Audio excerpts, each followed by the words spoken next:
Karena apa? Di gambar teknik itu antara benda nyata dengan benda yang tidak nyata, perbedaan garisnya kelihatan. Oh. Diatur. Ya terus saya bingung, benda tidak nyata maksudnya anak perancangan mekanik bisa ngelihat hal-hal goib gitu kan? Kok gini jadi? Kedua, software ini itu paling banyak digunakan di industri. Nah itu yang saya tunggu Pak. Betul. Kata terakhir, paling banyak digunakan di industri. Saran saya yang berkuliah di Polman, khususnya di D3 perancangan, enjoy aja, nikmati perkuliahannya, masuk, ikuti aturannya. Insya Allah selesai pas 3 tahun. Iya. Jadi mimpinya kalau udah masuk ke Polman jangan tanggung-tanggung Pak ya. Bener. Langsung pasang aja target tinggi gitu ya. Bener. Kalau anak zaman sekarang itu gaji itu penting Pak. Penting sekali. Jadi kira-kira nih.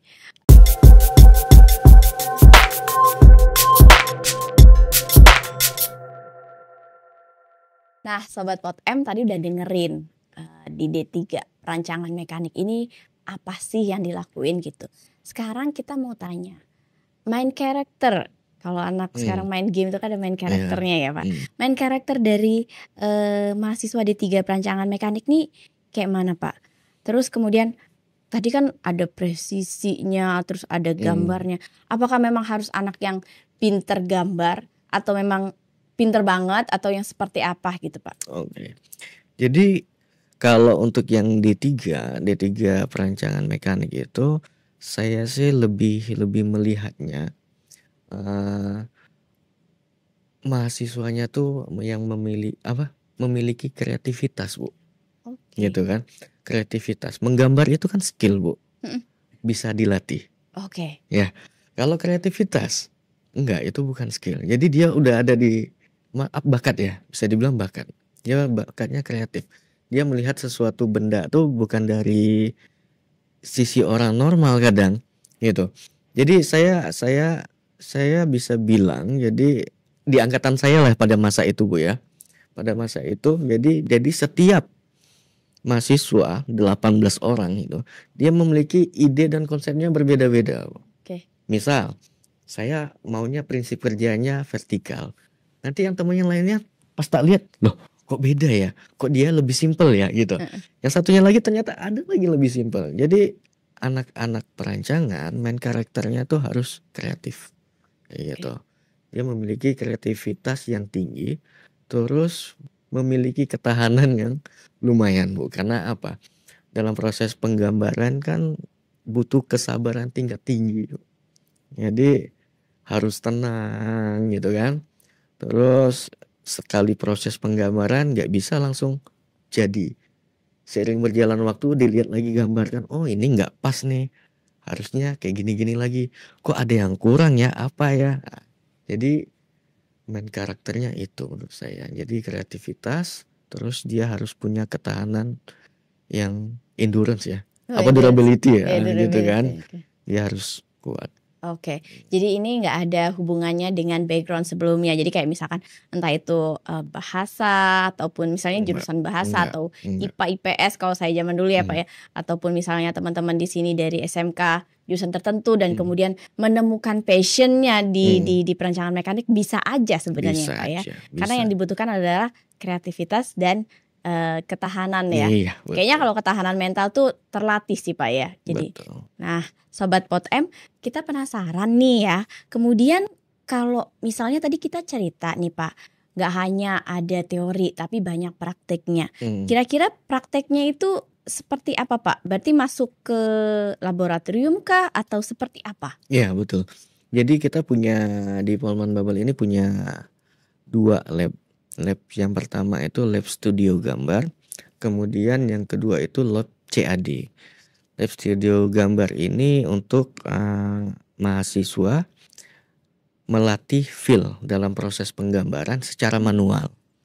Karena ini nggak bisa dihilangin Bu, nggak bisa dihilangin karena apa? Feel untuk menggambar karena pada saat kita si perancang ini pada saat di lapangan itu kan nggak bawa apa-apa kadang Bu. Hanya modalnya pensil atau pena sama kertas atau buku kayak gitu. Jadi Pas di lapangan udah langsung nyeket aja. Nah makanya di kita di awal-awal semester awal tuh mahasiswa kita latih untuk itu. Feel-nya untuk melakukan proses penggambaran. Karena apa, di gambar teknik itu antara benda nyata dengan benda yang tidak nyata, perbedaan garisnya kelihatan. Diatur, Bu. Kayak benda nyata itu harus ketebalannya 0,5 mili. Sedangkan garis tidak nyata atau tipis harus 0,35. Ibu bayangin gimana tuh? Ibu bedain 0,5 sama 0,35. 0,5 sama 0,3. Terus saya bingung, benda tidak nyata maksudnya anak perancangan mekanik bisa ngelihat hal-hal goib gitu kan. Kok gini jadi? Oh ternyata maksudnya tuh ketebalan garis. Jadi banyak ada arti tersendiri dari tebal garis 0,5 ini, dia mewakili benda yang tampak secara langsung. Terus yang benda yang tidak terlihat secara langsung atau di belakangnya ada bentukan tertentu, itu harus 0,35 dengan garis putus-putus. Seperti itu. Oke, jadi kayak dulu kita di SD gambar kubus gitu ya Pak. Benar. Dalam belakangnya itu yang garis-garis. Itu adalah garis jadi tidak nyata itu ya Pak. Yang terlihat secara langsung tuh harus tebal. Oke. Kalau yang putus-putus enggak. Nah terus jadi selain itu juga melatih mahasiswanya menarik garis sesuai dengan ukurannya. Maksudnya apa? Saya tolong gambarkan panjang garisnya 100 cm gitu kan. Udah, dia selama proses manual tuh akan sekali diukur, kok bisa bener ya? Coba dites aja anak-anak perancangan. Biasanya yang benar-benar melatih di secara manualnya itu pada saat diminta, kok nggak salah nih panjangnya 50 mili deh. Langsung dia saya 50 mili. Pada saat diukur sama 50. Nah, itu terlatih semester 1, semester 2, semester 3. Jadi pada saat di lapangan ya udah nggak masalah lagi. Kalau dia hitung manual, bisa dibilang hasil penggambaran secara manualnya itu udah bisa ukuran 1:1 kayak gitu. Atau bisa diperkecil sama dia ukuran 1:2 atau 2:1. Bisa kayak gitu. Canggih ya Pak. Iya. Jadi kalau misalnya lihat sesuatu gitu ya, terus dia gambar nanti karena mungkin kertasnya nggak cukup dikecilin gitu ya rasionya. Iya, rasionya, skalanya. Keren. Terus lab berikutnya itu di semester lanjut, mulai di semester 3 itu sudah mulai menggunakan software gambar. Nah, software gambarnya apa aja? Pasti jadi pertanyaan berikutnya nanti gitu kan Bu ya. Iya benar. Software gambarnya kita banyak gitu ya, banyak. Tapi yang kita punya license-nya itu ada 2. Yang pertama Autodesk, dari Autodesk. Autodesk ini yang banyak kita gunakan. Nama softwarenya itu AutoCAD sama Inventor. AutoCAD ini untuk penggambaran 2 dimensi. Sedangkan Inventor itu untuk penggambaran 3 dimensi. Nah, software lain yang license-nya yang kita punya itu namanya SolidWorks. Kedua software ini itu paling banyak digunakan di industri. Nah, itu yang saya tunggu Pak. Betul. Kata terakhir, paling banyak digunakan di industri. Karena jangan sampai mubazir gitu ya Pak ya. Benar. Makanya pertimbangan kita di Prodi ya seperti yang Ibu bilang di awal, tetap berprinsip apa yang ada di industri kita bawa ke kampus. Kayak gitu. Keren banget ya. Jadi bener nggak hanya di ruang kelas tapi ada ruang labnya ya, laboratoriumnya. Dan ini disesuaikan dengan industri nih Sobat POTM ya. Nah, tadi saya mau nanya software udah dijawab gitu ya. Terus ternyata kriterianya udah sesuai industri nih Sobat POTM. Kemudian kita mau nanya lagi nih Pak. Kalau misalnya nih ada yang tertarik dari D3 kayak cerita Bapak tadi gitu ya, D3 terus kemudian magang kerja, itu bisa lanjut lagi nggak sih Pak ke D4? Apakah perlu kuliah 4 tahun lagi atau seperti apa dari D3 ke D4-nya nih? Oke. Itu pengalaman pribadi saya. Iya, share aja Pak, share itu Pak ya. Pengalaman pribadi saya. Jadi kan saya lulus D3 terus saya sempat kerja dulu. Setelah kerja saya melanjutkan kuliah. Melanjutkan kuliahnya itu tidak harus mengulang dari 4 tahun. Jadi ada yang namanya kuliah extension Bu ya pas itu.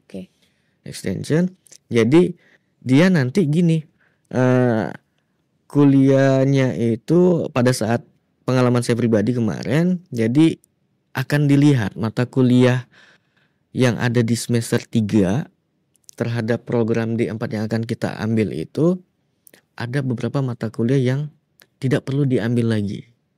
Gitu. Tidak perlu diambil lagi. Jadi mata kuliah yang tidak perlu diambil yang udah didapat di D3 itu udah hilang di program D4. Sehingga setelah dibuat programnya, kebetulan saya di Polman Bandung, Bu ya, Polman Bandung. Dibuatlah program sama Polman Bandungnya. Saya hanya harus menyelesaikannya tuh 2 tahun. Hanya 2 tahun. 2 tahun selesai. Seperti itu. Jadi jangan khawatir teman-teman. Dari D3 tetap bisa melanjutkan ke S1 ataupun D4. Gitu. Mantap, jadi ada rekognisinya ya Pak ya? Ada rekognisi ya, RPL nih. Jadi jangan khawatir ya Sobat POTM. Jadi dari D3 bisa melanjutkan ke D4. Nah, biasanya kita itu Pak, misalnya bakatnya punya, kemudian mentalnya ada, tapi terbatas di biaya. Nah, boleh nih Pak dikulik, dijelaskan mungkin, diyakinkan lagi nih untuk siswa-siswa SMA, SMK ataupun mungkin yang sedang bekerja gitu ya, dari lulus SMA, SMK, dia bisa tetap berkuliah di Polman nih dengan jalur beasiswa. Gimana nih? Ada nggak Pak jalurnya? Kalau jalur beasiswa pasti ya, pasti ada itu. Salah satunya yang saya tahu itu KIP ya. Yang bagi calon mahasiswa yang kurang mampu itu setiap tahun pasti ada. Tapi selain KIP juga ada beasiswa yang namanya beasiswa provinsi. Dan satu lagi yang saya tahu di Polman, lumayan banyak ternyata beasiswa di Polman ya. Satu-satu saya baru sadar Bu. Satu. Udah 3 Pak kita nih Pak. Kalau salah beasiswanya itu berasal dari industri. Jadi perusahaan mitra Polman yang memberikan beasiswa ke mahasiswa Polman. Jadi ya itu ternyata banyak untuk beasiswa yang bakal diterima. Jadi silakan dipilih aja jalurnya. Mau jalur KIP yang kurang mampu tadi, kemudian ada jalurnya beasiswa provinsi, silakan, atau yang mau ambil jalur beasiswa dari industri. Monggo, silakan dipilih. Iya, mantap banget. Caranya nggak hanya satu dihitung-hitung udah 3 ya Pak ya. Dan belum kita juga nggak tahu ke depannya mungkin akan ada beasiswa lainnya ya. Iya, jadi jangan takut buat Sobat POTM di sini yang ingin melanjutkan kuliah atau misalkan dari SMA, SMK terus pengen kuliah. Aduh, kayaknya saya bisanya D3 karena pengen cepat kerja. Di Polman aja. Ada namanya prodinya perancangan mekanik Pak ya. Betul. Nah kemudian kita kan cerita tadi dia gambar presisinya maksudnya pas banget kalau ini. Kok kadang-kadang mungkin adik-adik ini mungkin agak ini saya kuat gak ya menghadapinya gitu ya Pak. Bisa dikasih tips nih Pak atau life hack buat survive di D3 prodi ini perancangan mekanik. Umumnya gini, kalau di D3 perancangan mekanik sama sih dengan D3 atau di D4 prodi lain yang di Polman Babel.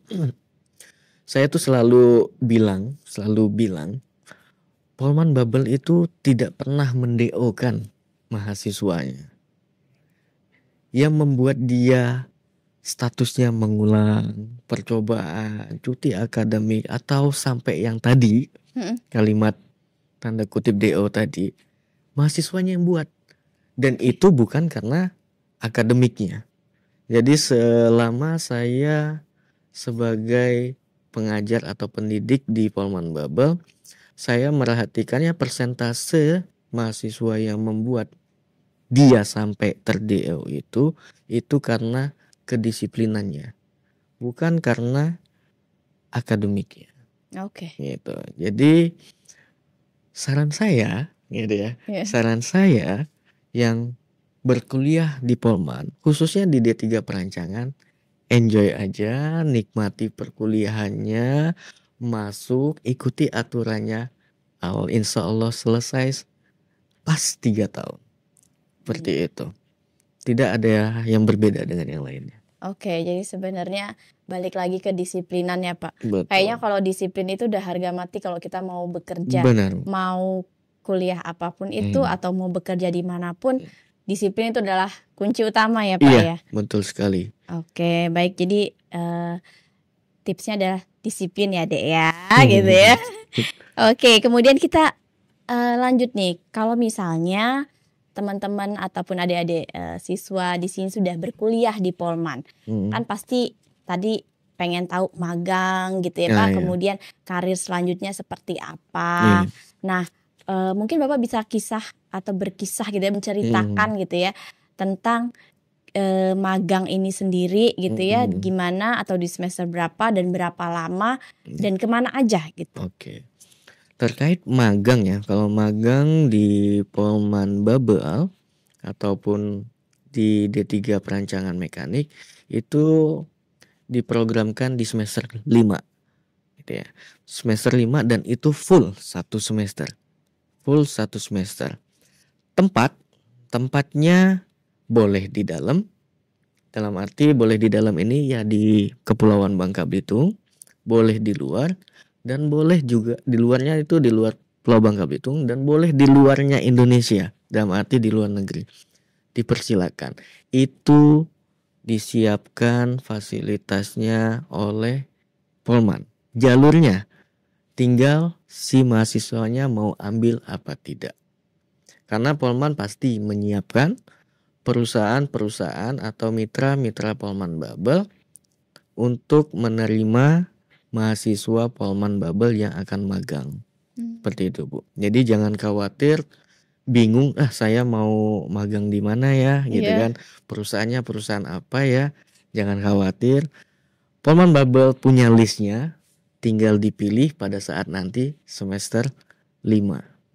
Oh, jadi nggak dilepas begitu aja ya Tidak Pak? Bu, tidak. Jadi benar-benar dituntun nih seperti difasilitasi itu ya. sama. Difasilitasi. Nah, kemudian nih Pak, kalau misalnya teman-teman di sini alumninya Pak nih ya, sudah bekerja di mana saja Pak? Oke. Buat cerita kira-kira di mana aja nih sudah tersebar alumninya? Kalau di perancangan, alumni perancangan berdasarkan data terakhir itu yang paling banyak itu daerah Batam sama Cikarang. Itu banyak sekali tersebar alumni D3 Perancangan Mekanik dari Polman Babel. Jadi kalau main ke sana pasti ketemu. Kok bahasanya bahasa Bangka nih gitu kan. Ditanyain, saya orang Bangka. Terus sekolah di mana? Polman Babel ternyata gitu. Satu angkatan dan satu alma mater. Jadi banyaknya di situ. Dan begitu juga yang di luar negeri juga banyak, Bu. Di luar negeri banyak. Ini ada beberapa yang terakhir itu ada yang di Hungaria ada, terus ada yang di Taiwan juga ada gitu. Terus kalau saya dapat informasi terakhir yang di Amerika juga ada. Kayak gitu. Jadi tidak menutup kemungkinan alumni itu untuk bekerja di luar negeri. Itu kansnya lumayan besar juga untuk bekerja di sana. Keren. Mantap banget ya Pak ya. Alhamdulillah. Jadi hanya di Bangka Belitung, juga bisa di luar Bangka Belitung, malahan di luar Indonesia itu sendiri. Jadi mimpinya kalau udah masuk ke Polman jangan tanggung-tanggung Pak ya. Bener. Langsung pasang aja target tinggi gitu ya. Kemudian jadi akhirnya effortnya jadi lebih karena inget punya cita-citanya keluar gitu ya. Effortnya akan luar biasa. Nah, Sobat POTM pasti penasaran dong. Tadi itu cuman lokasinya aja. Kalau sektornya Pak, sektor-sektor kemungkinan nanti bekerjanya di mana aja nih? Iya. Kalau di D3 Perancangan Mekanik itu area kerjanya biasanya ya, area kerjanya tapi jelas di dunia manufaktur, industri manufaktur. Area kerjanya di industri manufakturnya dia lebih di departemen engineering. Nah, di departemen engineering itu biasanya ada subdivisi desain. Kayak gitu. Tapi tidak menutup kemungkinan si alumni perancangan bisa jadi dia di departemen produksi. Bisa. Terus juga tidak menutup kemungkinan dia di QC, departemen QC, quality control.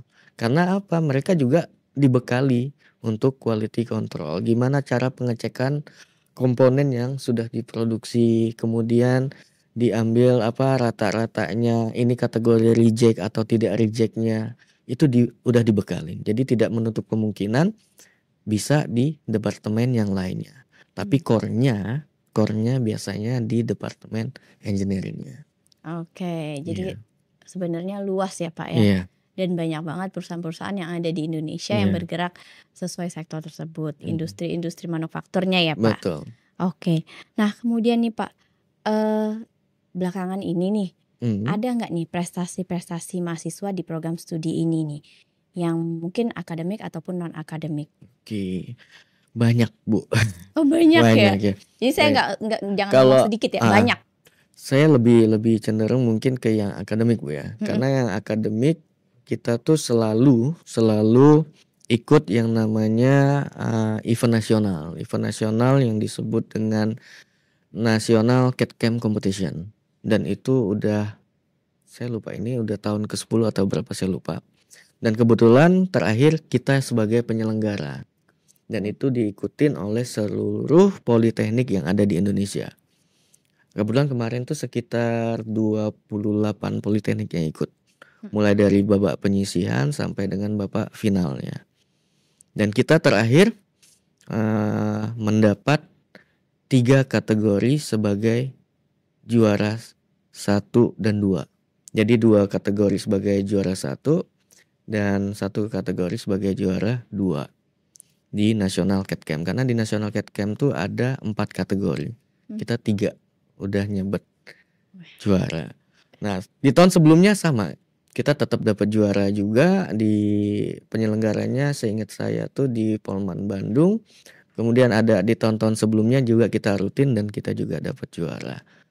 Nah, itu National CAD/CAM Competition itu adalah benar-benar lomba ya, core-nya si perancangan.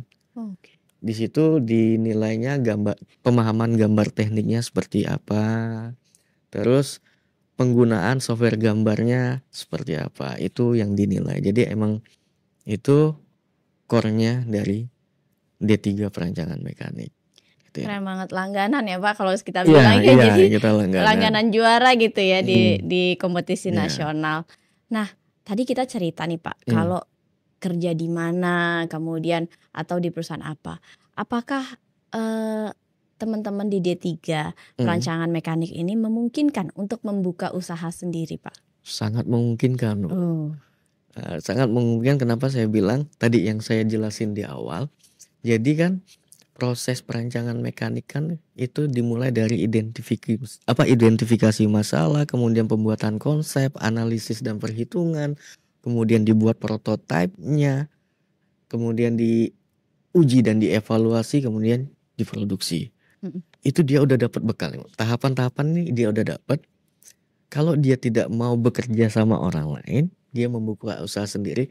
Dengan mengikuti tahapan-tahapan ini aja, saya yakin dia bisa membangun perusahaannya sendiri. Saya yakin itu dia bisa. Karena apa? Dengan dia melakukan tahapan itu dan tidak sepenuhnya harus dia yang bekerja sendiri. Selama dia tahu tahapan itu, dia udah tahu nih. Oh, saya harus bagi ini siapa yang mengerjakan, ini siapa yang mengerjakan. Dia bisa mengkoordinir itu. Dan dia bisa membuka lapangan pekerjaan bagi orang lain. Wah, jadi memang benar dipersiapkan itu nggak hanya untuk bekerja di perusahaan manufaktur, tapi juga bisa menjadi wirausaha Pak ya. Benar Bu. Pak, kalau anak zaman sekarang itu gaji itu penting Pak. Penting sekali. Jadi kira-kira nih, secara umum ya, ini gambaran secara umum ya Dek ya. Jadi jangan langsung ini ya, gambaran secara umum. Gaji untuk fresh graduate untuk D3 bidang perancangan mekanik ini biasanya berapa sih Pak? Kalau umum itu mengikuti UMR dari daerah masing-masing Bu, kalau umumnya. Tapi tidak menutup kemungkinan dari beberapa perusahaan, misalnya si alumni ini punya nilai plus dalam arti dia pernah ikut lomba seperti yang kemarin, yang mahasiswa yang udah lulus dan pernah ikut lomba NCC itu dan juara. Jadi dia dapat nilai tambah sama si perusahaan dan gajinya itu enggak di UMR, di up sama perusahaan karena dia ada nilai plusnya tadi. Seperti itu. Jadi tapi umumnya D3 perancangan itu ngikutin UMR daerah masing-masing. Oke, mantap ya. Jadi udah tenang aja ya sobat Pot M, itu udah minimal UMR Pak ya. Udah tenang dulu ya gitu kan. Nah, kemudian untuk kedepannya Pak, kira-kira tentang perancangan mekanik ini, karirnya kemudian masa depannya itu seperti apa Pak? Karir atau masa depannya? Iya, maksudnya ini akan terus berkembang dan kemudian nanti dia mungkin akan berkombinasi dengan gitu ya Pak ya. Jadi nanti mungkin pembekalannya seperti apa? Jelas Bu. Dengan kita melihat aja ya teknologi sekarang ini dalam waktu singkat udah kadang-kadang kita yang keteteran untuk mengikutinya. Saya yakin kalau di perancangan karena gini,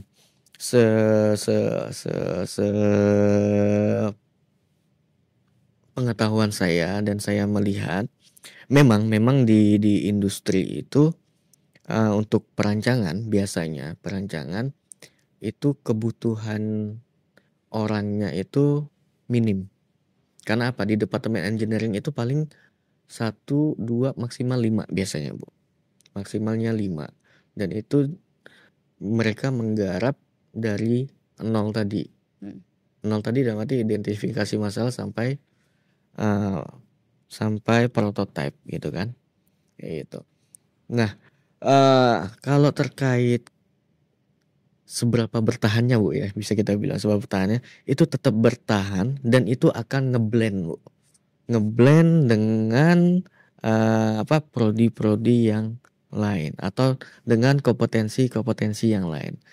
Karena dan saya yakin juga teknik itu nggak bakalan hilang. Nggak bakalan tergerus dengan adanya misalnya ada yang sekarang ini AI segala macam, itu nggak ada. Tetap itu bakal tetap ada dan bertahan akan cukup lama.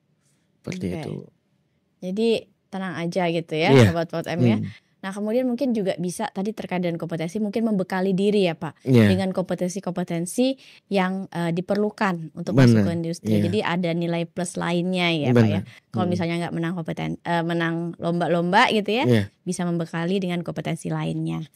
Dan pasti ini diarahkan ya Pak. Betul. Terkait itu jangan khawatir, yang di D3 perancangan mekanik mereka juga dibekalin mata kuliah web design Bu. Jadi itu mereka juga dapat. Terus terkait kelistrikan, elektronika mereka juga dapat. Jadi jangan khawatir, mereka punya bekal itu dan itu bisa modal mereka nanti pada saat mereka terjun di dunia industri. Cakep ya, kalau itu namanya cakep gitu ya. Jadi dia nggak hanya tentang melulu perancangan mekanik, tapi ternyata memang ada mata kuliah lainnya Pak ya. Benar. Yang untuk mengembangkan kompetensi dia, kemudian memberikan nilai plus dan skill tambahan gitu ya Pak ya. Oke. Nah, Pak Ayit, kita masuk ke cerita-cerita dulu ketika masih berkuliah di Polman gitu ya. Kalau ada nggak sih Pak cerita-cerita atau momen yang bikin plot twist, yang bikin kaget, oh ternyata kayak gini ya kuliah D3 gitu ya. Iya. Oh seperti ini gitu ya. Ya. Jadi momen yang membuat sesuatu yang buat saya kaget tuh karena kan saya backgroundnya tuh SMA Bu ya. SMA IPA, terus masuk Polman. Kan saya emang dapatnya di perancangan. Jadi gambaran di saya ya udah banyaknya melakukan proses penggambaran ataupun perancangan gitu kan. Dan ternyata